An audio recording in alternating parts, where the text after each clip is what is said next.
This is Levels of Geeks podcast, bringing you action movie reviews from across the decades, plus box office numbers and insight like never before. And now your host of Levels of Geeks podcast, Alex and Friends. Welcome everyone to this new episode. I'm your host Alex Figueroa, and that is Nate from Netflix Reviews. Yep, and we made it to episode 7, Terminator from 1984. This is our franchise, our newest franchise. We finished the Pierce Brosnan era of Bond, which you guys can check it out up on YouTube or Apple Podcasts. But before we get started, please share, like, and subscribe if you're on YouTube. If you're on listening to us on the go, go over to Apple Podcasts or Stitcher or wherever we are listened on, or whatever app you listen your podcast on. Rate us, leave us some feedback, and we'll get back to you once we read them. But yes, Nate, Terminator. Yeah. So this is a franchise. So the first franchise Alex picked, he's a big Bond fan, so he went with the Brosnan era Bond. That was to kick it off. This franchise was more my pick. So I have been a fan of the franchise in general. Also been a while since I've seen a few of these movies, so I thought it would be a fun series to take on. So plus it's got Arnold Schwarzenegger, one of the all-time action stars. So I mean, he's in most of them. He's only not in one of them. So there you go. So we got a big action star. We got one of the most iconic franchises in general. Yeah. And so I thought it'd be a fun a fun series to go through. Yeah, it's going to be pretty fun. So before we get into our reviews, let us give you our criteria that we're going to be basing these our ratings on. So first things first, our Levels of Geeks criteria are: number 1, lead character; number 2, main villain; number 3, action sequence; number 4, storyline; number 5, overall film; and then number 6, our total points out of 25. So again, guys, if you guys want to join in on the fun, you know what to do. Leave a comment down below in the description. Let us know your ratings, or what did you think of the 1984 Terminator series. So let's start it off. And who always kicks this off when we start this is Nate. Go ahead, Nate. Start it off with our lead character.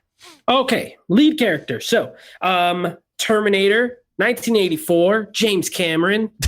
That's your backstory. That's what I'm giving you. That's the setup. Okay. Sci-fi action. Okay, lead character. Linda Hamilton is the actress. She is playing Sarah Connor in this film. Mm-hmm. And, maybe... I haven't seen this movie in a long time. Like, this was honestly my first time watching it in years and years. Like, I can't even tell you the last time I watched it. But... watching it, I don't know if it was because the whole time I had Terminator 2 in mind, which is one of my favorite movies ever, or what, but I think she's just okay in this. So my score for main character is a 3. Linda Hamilton is good. Yeah, Linda Hamilton is good. Like, her acting is good. But the character is very one note. In this movie, she's just a girl in danger, essentially. All of the story that is involved with how important she is stuff that's yet to come or hasn't happened because it's supposed to be in the future. You know what I mean? Because this whole movie has to do with time travel and things like that. So because of that, it makes her important. But at the same time, I feel like in this movie, she's kind of slight. She doesn't really do much except need to be protected. And, that's it. That's all. That's pretty much her role. So for main character, I'm going to give her a 3. Yeah, I mean, I'll get to overall about this film, but in terms of, to me, again, Linda Hamilton, I did not score her like Bond, where I went to the 5. I didn't give her a 5. I thought her character was okay. She acted great. She was what is it called? Like the damsel in distress, whatever. Damsel in distress. Yeah, that's what she was. She was trying to find out who was getting killed and why they had the same name, and then she figured it out. I liked it. I thought her character was pretty cool. So I gave her a 4 out of a 5. Okay, that's what, and I gave it to her because actually she did great as the character. So I wasn't gonna give her like a low score. I agree with what you're saying, but I know the backstory and everything, so I agree. But the first one, I gave her a 4 because she was actually a believable Like she was scared of, Arnold's character, T-800 or whoever he is going after her. So yeah, I gave her a 4 out of a 5. All right. So main villain, Arnold Schwarzenegger. Look, we could go on and on how great this guy. Look, he is the Terminator. There was no flaw in him. He was really good. There's a lot of scenes that he was very great. In terms of him in the bathroom in the motel, taking off the like his arm and stuff, that looked way outdated. You could see it on screen how horrible it looks. And I'm not even knocking the movie on it. I'm just saying it looked horrible, especially when he popped his eye out. You could tell they put a animatronic. Yeah, they put an animatronic. So I know people are going to start writing in a thing like, oh, you want to spec? It's like 1840. I understand. It's an 84 movie. Trust me, I've seen a lot of movies that I give the pass to, and I'm going to do the same thing with Terminator. He was a very good, believable villain. He's excellent, and you wonder why all these movies, everyone loves him as a robot. Because this dude is jacked. Yeah, I was like, I kind of forgot because now we see saggy Arnold, but I kind of forgot like his young self. And why did this go off? Screen went black. Yeah, the screen went black. That's on the Terminator, me. Dude. Yeah, you see, the Terminator came back. Why did there you go. That? There we go. Oh, you know why? Because it overheated. All right, there we go. Let's not have it plugged in. That'll be good. All right, so I'll just chop this all off. So you kind of understand why he's a believable Terminator. To be really honest with you. So with that said, I gave him a 5 out of a 5 in villain. It had to be done. There's no way I could give him a low score, especially in this first movie. He was just so good going into the police precinct and doing all what we're going to talk about in the next sequence. But yes, go ahead, Nate. What is your villain score? So there's 2 things, in my opinion, that this movie does perfectly. And one of them is the villain, Arnold Schwarzenegger. I agree. My score is a 5 out of 5. It is the title, the lead, the name of the movie is The Terminator, and that is who he is. Yeah. First of all, pitch perfect casting, because Arnold Schwarzenegger has never been known for his acting skill. And it's not a knock on him. He is an action star. Absolutely. And I love a lot of his movies. But you could be a star and an action star without being a great actor as far as like craft and technique, right? Right. But perfect casting because of his shortcomings as an actor, playing a robot, it's so easy to him. Mm-hmm. You know what I mean? He doesn't have to talk much. When he does, he can be monotone, doesn't have to inflect, doesn't really have to do facial expressions. It is perfect casting. You're right. He's absolutely huge. Like when the dude walks up to the guys and he's naked in the beginning, like he's just beefy, bro. Like he just looks absolutely jacked. Mm-hmm. And that scene always cracks me up because it's like these guys are talking to him like just because he has no clothes, they're talking to him like he's some punk. They're Bill Paxton and his scrawny friends. Yeah. And, it's like, bro, I would not talk to that guy that way if he came up to me like that. Like he is massive. So, he's a killing machine. The 10 out of 10. One of the best villains, period, in any movie. I'm calling it now. I don't care. Hands down, one of the coolest ideas and best executed villains in any action movie ever. So 5 out of 5. Yeah. I mean, hey, there's no way you could give that a low. I mean, especially for this movie. Maybe in the other movies that we're going to talk about, but there was no way later. There's no way you could give this dude a lower score in the first movie. Action sequence. Nate, you take over. Okay. So action scenes. Now, there's some good ones in this movie. The aforementioned police station scene is terrific. Like the dude shows up, he lets them know what he wants. They don't really help him, and he gives them what they deserve. Well, not what they deserve, but maybe they didn't deserve it. That didn't come out that way. He didn't mean it that way. Yeah, he gets it. They get what would happen if you denied a killing machine, essentially.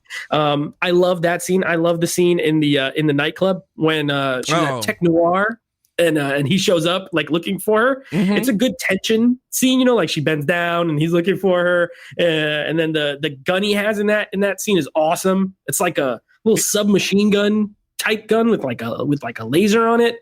No. That was a pistol.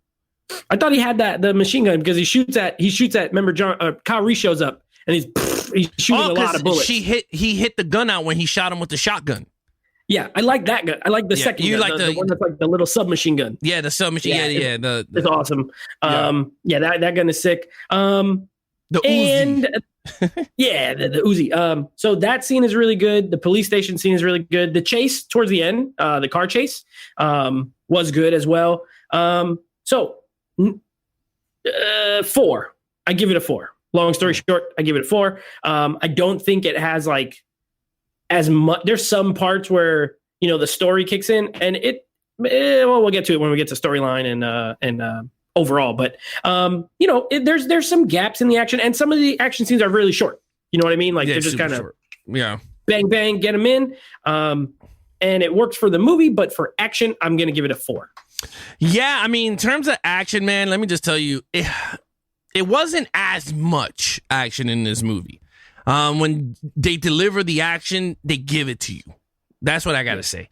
Like you said, with the truck, I don't know why every Terminator has to have a freaking semi truck going after these people like or whatever. Yeah, it's a staple. So you got that. So I was like, all right, that's cool. Then you got the nightclub scene. That I was like, that to me, that was the best part. And the police station when he just walks in and he starts shooting at every cop known to man. So with that said, I mean, there's nothing I could add to whatever Nate said because it's not like it was a full out movie action like part 2 when we talk about it. So with that said, action, I give it a 3 out of a 5 for me. I give it a 3 out of a 5. Okay. I don't think it was that so much and the other action. Thing I like about it is. Yeah, but the other thing I like about it too that I always mark up for is it's very violent. Like it's hard, like it's bloody. It's he rips a dude's like heart out at the very beginning of the movie. So anytime that they're okay with using their R rating, I'm a fan. It's like you're gonna be rated R. Rip a dude's heart out, show some blood, give me the goods, and they do. So that's why. You're stupid. Give me the goods. All right, storyline. Give me the guts. We're good to storyline. All right, I'm going to talk about the storyline. Look, the storyline is a very very generic storyline. They sent a protector to protect her, and then they sent the villain to go after her so they could prevent, the Terminators are going to prevent, I guess, John Connor from being born. And then, of course, they send the human to protect her so that John Connor could be born. All right, it was cool. I was like, all right, that's a cool storyline. But honestly, there's a lot of loopholes in this movie. Like, it's such a weird story. It's a very loophole movie. So, because it's weird. Like, because even my wife said it. I was like, all right, so, because I haven't seen this movie in a long, and I'm going to tell you why, under overall. But I haven't seen it in a long time. So I'm like, all right. Let's see why I haven't seen this in a long time. Well, I mean, if you really think about it, the Terminator getting smushed at the end of the movie kind of started the whole Skynet and the artificial intelligence, if you really think about it. And then Kyle Reese, or if I'm saying his name right, his name is Kyle Reese. Yep. Yeah. He's like, John Connor never talked about his dad. And I'm like, you're the dad.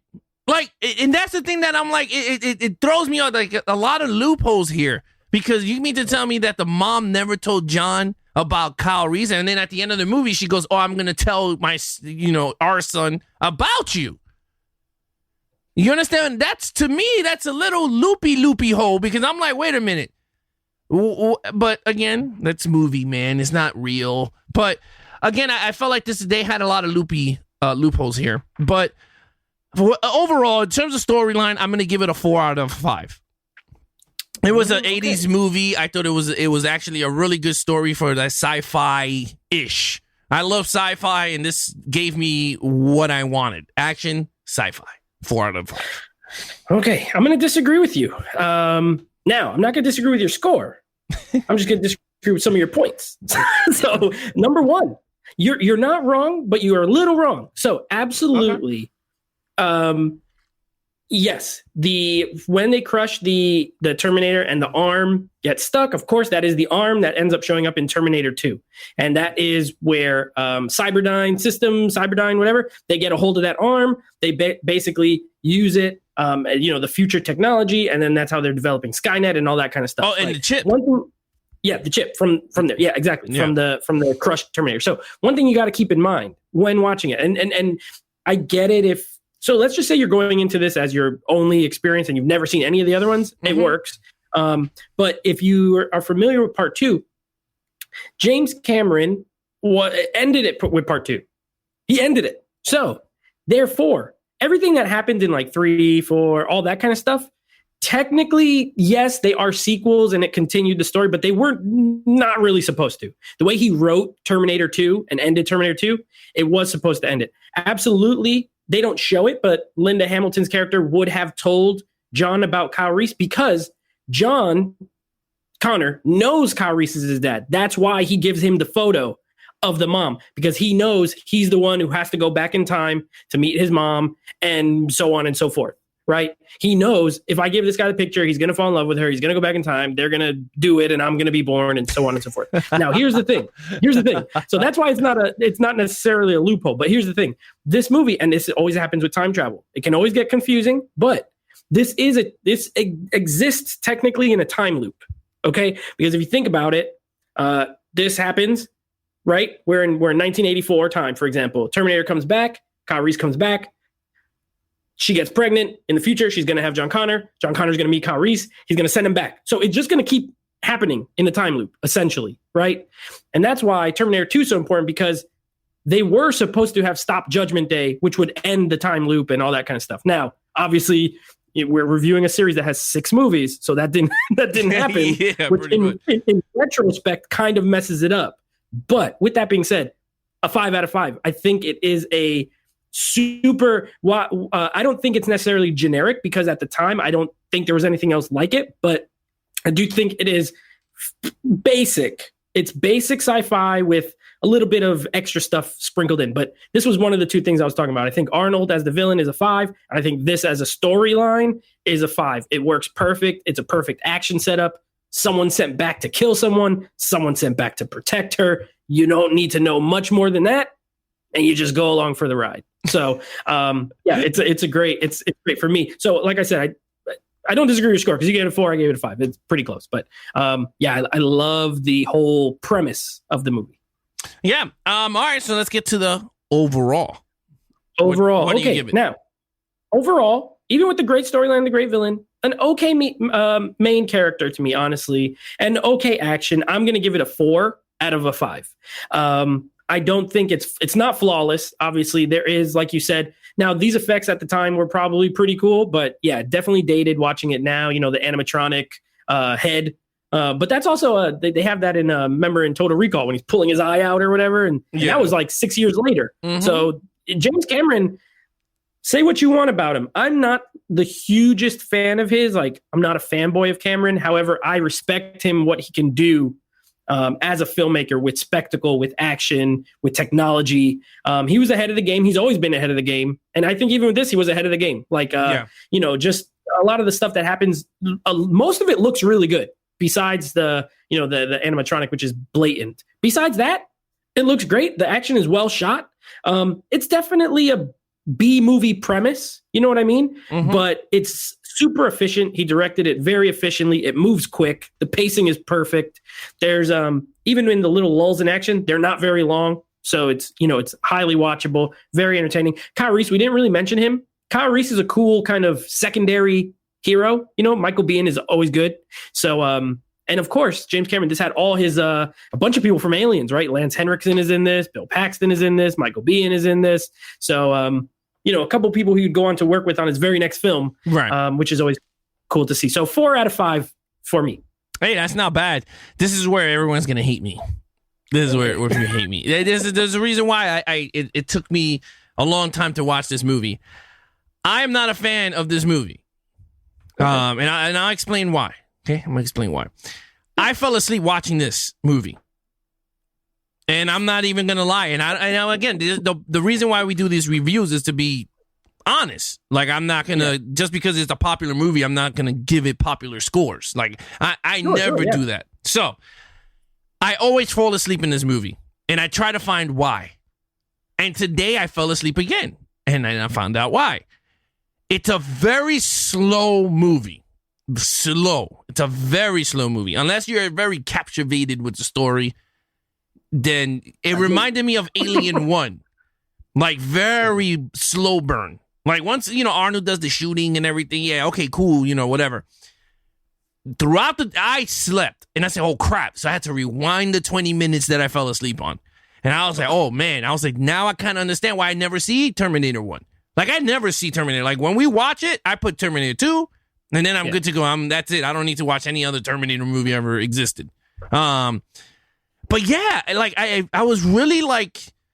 And not knocking the movie. James Cameron did a great job. The actors and actresses was great. I just can't. It's just something about this. I couldn't. The way he told the story, it wasn't for me. I was just like, holy crap. And the thing is, I'm a very action person. Like, I need to have something in front of me, like a cat dangling, so I can watch. Because if it's straight talking, I'm just going to. Like, I'm going to be sleeping. And I know I'm going to get tons of comments like, movies supposed to be about story, blah, blah, blah. I'm like, yeah, well, you know what? John Wick didn't have that much story, and we have great action from there. Or Raid. Look at that Raid movie, Redemption. Like, there ain't no story there. Yeah. The guy just goes straight up the building trying to escape. There ain't no premise in that one. But with this one, for me, I just felt like it was very slow. So I gave it a 3 out of a 5 in overall story. Now, that's not that bad, though. Yeah, but you know what? To watch, we're going to wait till we upload this. Well, I already know we're going to get those Terminator people. Like, what is wrong with you, man? Like, I already know. Like, I can foresee it in the future. But yeah, so Nate, what are you going to give your overall? So overall, tallying up my points, this comes out to a 21 out of a 25 for me. The only sub 4 thing in it for me, 4 out of 5, I mean, is Sarah Connor in this movie.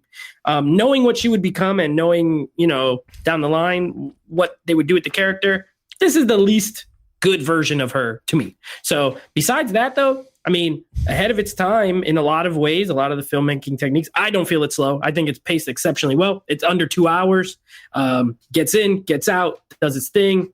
There's blood, there's action. I love a good sci-fi story. So yeah, it's a 21. And by the way, we're going to have to do it at the end here because we didn't give the box office totals and everything like that at the top. So that's right. We got to go into the numbers. But yeah, My total score, 21 out of 25. Yeah, my total score of this movie is a 19 out of a 25. It's not bad.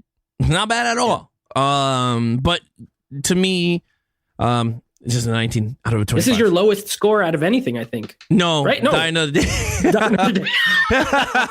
That's true. Die Another Day. It deserved it, though. Yeah, it deserves it. But other than that, no. This one, look, guys, I'm not saying it's a horrible. I'm just saying to me, it's an average action movie. That's right. Sure. I could say average action movie. But again, guys, let's get into some box office numbers of the Terminator. Normally, I do this in the beginning, but we went right into our reviews. First things first, came out in 1984. So domestic, it came out to $38 million. International, it was $40 million. So it made $2 million more overseas. And worldwide at $78 million. It's not that bad.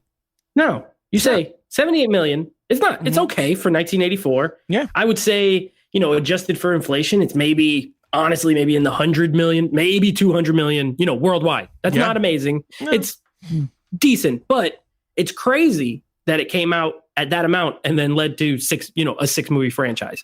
They knew there was something there. Also, I think one thing we should add in, and it doesn't factor into our scores at all, but just so that people know, add in the Rotten Tomatoes score. This thing has a 100% on Rotten Tomatoes. There you go. There is no bad reviews out as far as people who are, Rotten Tomatoes certified reviewers or whatever.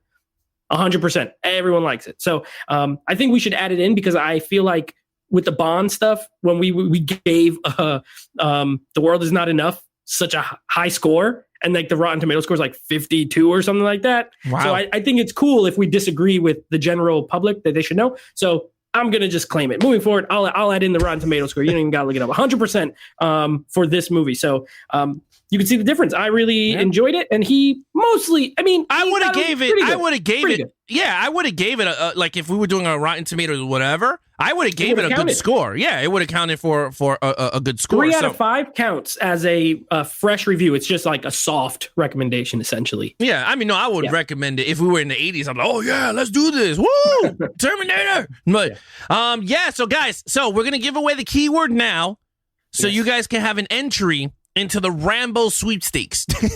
Yes, that's right. Yeah, so we're gonna be giving away Rambo 1 through 5 with the extended cut of Last Blood. So again, the keyword is something that you hear from the Terminator movie. So there's going to be a sound coming. An actor's going to say a line. Once you hear it, you're going to DM me at Levels of Geeks or Nate at Netflix Reviews on Instagram. And then we're going to count it as one entry. So we have 6 films. That's 6 entries if you listen to all 6 podcasts.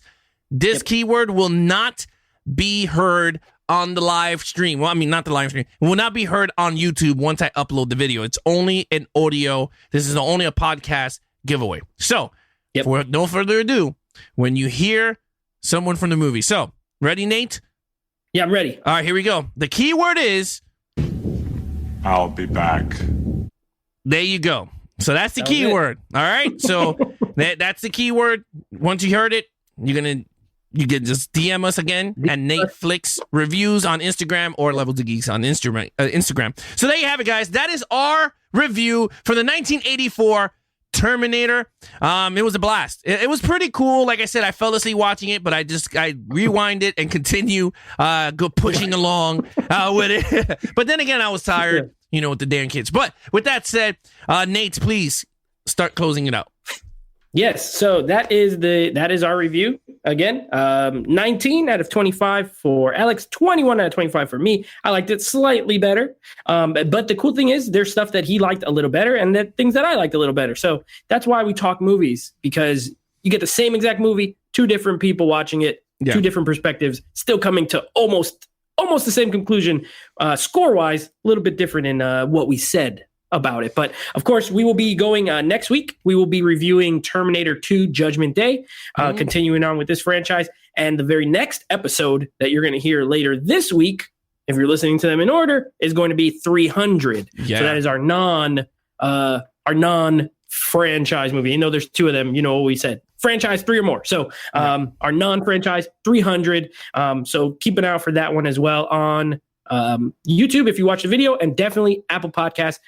Like you said, give us a rating, give us a review, and please put your scores in the comments.